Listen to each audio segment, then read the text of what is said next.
Vicky sir important channel पर आप सबका स्वागत है। आज हम लोग क्लास 7 का साइंस चैप्टर लेके आए हैं, चैप्टर 6। आज हम लोग चैप्टर 6 में पढ़ेंगे फिजिकल एंड केमिकल चेंजेस के बारे में, यानी भौतिक एवं रासायनिक परिवर्तन क्या है, इसका क्या इम्पैक्ट है, किस तरह से चेंज होता है, उन तमाम चीज़ों के बारे में इस चैप्टर में हम लोग डिस्कशन करेंगे। पिछले चैप्टर में हमने चैप्टर 5 में आप लोग को वीडियो डाल दिया है, आप अपने प्लेलिस्ट में जाकर देख सकते हैं उसको। तो आज हम लोग जो है चैप्टर 6 पढ़ेंगे, फिजिकल एंड केमिकल चेंजेस। ये साइंस का छठा चैप्टर है। तो सबसे पहले जानेंगे कि आखिर फिजिकल चेंज होता क्या है, यानी डेट चेंज विच रिवर्सिबल, यानी जो वैसा बदलाव जो पुनः उसको रूप में बदला जा सकता है। जैसे अगर हम बात करें मिट्टी के बर्तन का, तो अगर मिट्टी का केवल बर्तन है बिना पका हुआ, तो अगर वो टूट जाए तो पुनः उसको क्या होता है, मिट्टी का बर्तन तैयार किया जा सकता है। तो ये क्या हुआ, ये भौतिक चेंज हुआ, यानी कि वैसा चेंज जिसके बदलने के बाद पुनः उस रूप में बनाया जा सके। जैसे अगर पेज है, पेपर है, अगर उसको फाड़ दिए तो उसको पुनः फिर लुगदी तैयार करके पेपर बनाया जा सकता है। तो वो क्या हो गया, फिजिकल चेंज के अंतर्गत आता है। फिजिकल चेंज जो होता है इसको रिवर्सिबल चेंज भी कहा जाता है, क्योंकि इसको पुनः उस रूप में बदला जा सकता है। उसके बाद होता है केमिकल चेंज। केमिकल चेंज जो होता है इसके अंतर्गत हम ये पढ़ते हैं कि वह किस तरह से जो है वो तत्व जब दूसरे तत्व में परिणत हो जाते हैं, यानी दूसरे तत्व में बन जाते हैं, तो क्या होता है वो और अपना जो ओरिजिनल गुण है वो क्या कर देता है, त्याग। जैसे कि अगर हम बात करें हाइड्रोजन है, ऑक्सीजन है, और ये जो है अभिक्रिया करेगा तो क्या बनाएगा, H2O बनाएगा।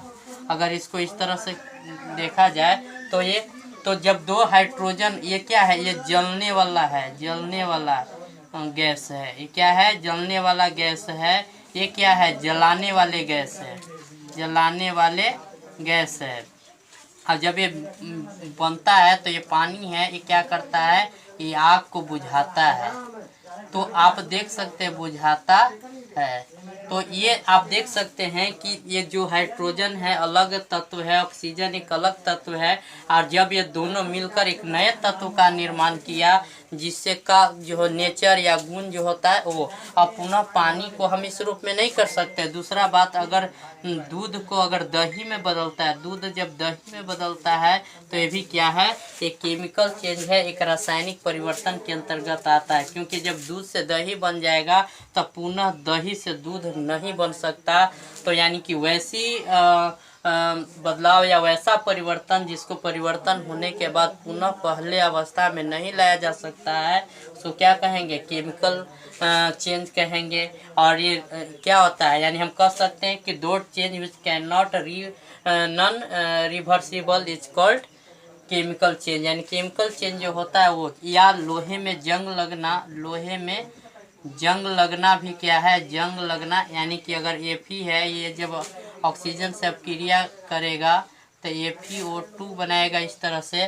तो ये भी जो है जो बन रहा है, ये क्या हो रहा है, इसमें चेंज हो गया। तो ये जितने भी है वो क्या हो गए, ये सब केमिकल चेंज के अंतर्गत आते हैं। केमिकल चेंज अगर होता है वो तभी होगा जब क्या होगा, केमिकल रिएक्शन होगा। यानी जब तक केमिकल रिएक्शन नहीं होगा, यानी कि अगर हम रासायनिक अभिक्रिया की बात करें, जब दो या दो से अधिक तत्व मिलकर दो या दो से अधिक तत्वों का या यौगिकों का निर्माण करते हैं, उसको क्या कहते हैं, केमिकल रिएक्शन करते हैं। केमिकल रिएक्शन जब होगा तो उसमें हीट, ऊष्मा भी उत्पन्न होता है, साउंड भी उत्पन्न होता है, और स्मेल भी उत्पन्न होता है। जैसे कि एग्जाम्पल अगर हम बात करें, जैसे मान लीजिए बम है, बम में बहुत सारे तत्व होते हैं, जब उस फूटता है तो क्या होता है, एक बहुत बड़ा विस्फोट एक बहुत बड़ी मात्रा में क्या करता है, ऊष्मा को छोड़ता है। या सूरज में क्या हो रहा है, सूरज में हाइड्रोजन हाइड्रोजन मिलकर क्या बन रहे हैं, हीलियम तैयार हो रहे हैं, और एक अपार मात्रा में ऊष्मा का क्या करता है, हम लोग को ऊष्मा देता है। तो हम कह सकते हैं कि केमिकल रिएक्शन जब होता है तभी केमिकल चेंज संभव होता है। अगर वो केमिकल रिएक्शन नहीं होगा तब तक वो केमिकल चेंज नहीं हो सकता है। तो इसमें कई सारे जो है वो घटनाएं घटती है, चाहे वो हीट का निकलना, साउंड का निकलना, स्मेल का निकलना, इन तमाम चीज़ों का जो है वो केमिकल रिएक्शन के अंतर्गत आता है। उसके बाद अगर हम चले रस्टिंग ऑफ आयरन, तो ये जो है खास करके लोहा में अधिक से अधिक जंग लगता है। अगर उसको पानी हवा में खुला छोड़ दिया जाए तो तुरंत उसमें जंग लगेगा और इसका क्या कर देगा, संक्षारण कर देगा, इसको क्या कर देगा, बर्बाद कर देगा। धीरे धीरे यह लोहा टूट कर क्या हो जाएगा, दूसरे चीज़ में परिणत हो जाएगा, मिट्टी में घुल मिल जाएगा। तो उसको बचाने के लिए अब है कि भाई ये हो रहा है, अब ये किसके वजह से हो रहा है, केमिकल चेंज के वजह से हो रहा है, केमिकल रिएक्शन हो गया जिसके वजह से क्या हो गया, इस तरह की घटनाएं घटित हुई। तो उसको बचने के लिए गैल्वेनाइजेशन प्रक्रिया है किया जाता है, जिसको जस्तीकरण कहते हैं। यानी लोहा पर जस्ता के परत चढ़ाने की प्रक्रिया क्या कहलाती है, गैल्वेनाइजेशन या जस्तीकरण कहते हैं। और इस माध्यम से हम क्या कर सकते हैं, उसको बचा सकते हैं। दूसरा बात, पेंट करके भी अगर हम उस पर पेंट चढ़ा दें, लोहे पर उसका पेंटिंग कर दे, तो उससे भी हम क्या कर सकते हैं, हम उस लोहे को, आयरन को क्या कर सकते हैं, हम बचा सकते हैं, उसके संक्षारण को रोक सकते हैं। उसके अलावा जो हो तेल या बहुत सारे स्नेहक होते हैं उसको भी लगाकर उसको संरक्षित किया जाता है।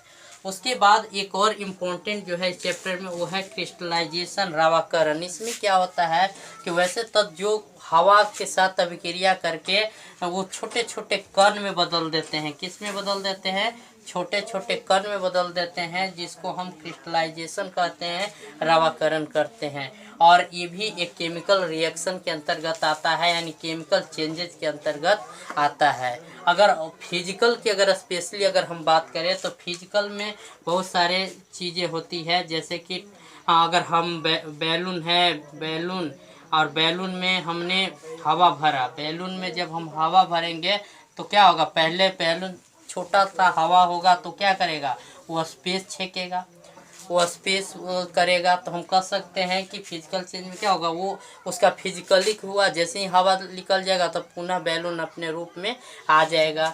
या साइकिल में टायर में हवा भरते हैं तो क्या होता है, या फुटबॉल में भरते हैं तो उसको आसानी से वो हल्का भी हो जाता है।